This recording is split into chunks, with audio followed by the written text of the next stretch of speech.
সংস্কারের জন্য ৩ লক্ষ্য নিয়ে কাজ করছে আইন মন্ত্রণালয়, বলেন আসিফ নজরুল।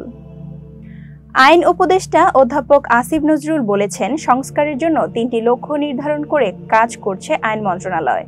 এগুলো হলো দ্রুত ও স্বল্পতম সময়ে অল্প খরচে মামলা নিষ্পত্তি করা, ন্যায় বিচার নিশ্চিত করা এবং মামলার অভিশাপ থেকে মানুষকে মুক্তি দেওয়া। আইনগত সহায়তা প্রদান সংশোধন অধ্যাদেশ ২০২৫-এর প্রাথমিক খসড়ার উপর এক মতবিনিময় সভায় সভাপতির বক্তব্যে আইন উপদেষ্টা তার মন্ত্রণালয়ের অধীন সংস্কার কার্যক্রম নিয়ে একথা বলেন। আজ শনিবার রাজধানীর বেইলি রোডে জাতীয় আইনগত সহায়তা প্রদান সংস্কার কার্যালয়ে অনুষ্ঠিত এই মতবিনিময় সভায় বিভিন্ন জেলার আইনজীবী সমিতির নেতা, বিভিন্ন সংস্থা ও সংগঠনের প্রতিনিধি এবং আইন মন্ত্রণালয় ও আইনগত সহায়তা প্রদান সংস্থার কর্মকর্তারা অংশ নেন। তারা আইনগত সহায়তা প্রদান সংশোধন অধ্যাদেশের খসড়ার উপর বিভিন্ন পরামর্শ দেন।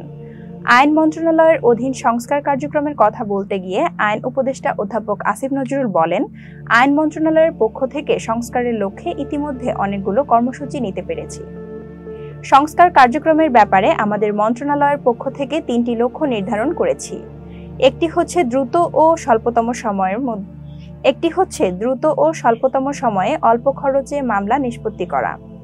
এই লক্ষ্যে গুরুত্বপূর্ণ একটা পরিবর্তন ইতিমধ্যে করেছি, সেটা হচ্ছে দেওয়ানি কার্যবিধির পরিবর্তন করেছি। দ্বিতীয়ত, ফৌজদারি কার্যবিধির সংশোধনের কাজও দ্রুত এগিয়ে নিচ্ছি। আশা করি ১ মাসের মধ্যে এটি আইন আকারে অধ্যাদেশ পাশ করতে পারব। এতক্ষণ বার্তা বৈঠকের সাথে থাকার জন্য ধন্যবাদ। নতুন নতুন তথ্য ও সংবাদ পেতে বার্তা বৈঠকের ইউটিউব চ্যানেল ও ফেসবুক পেজের সাথেই থাকুন।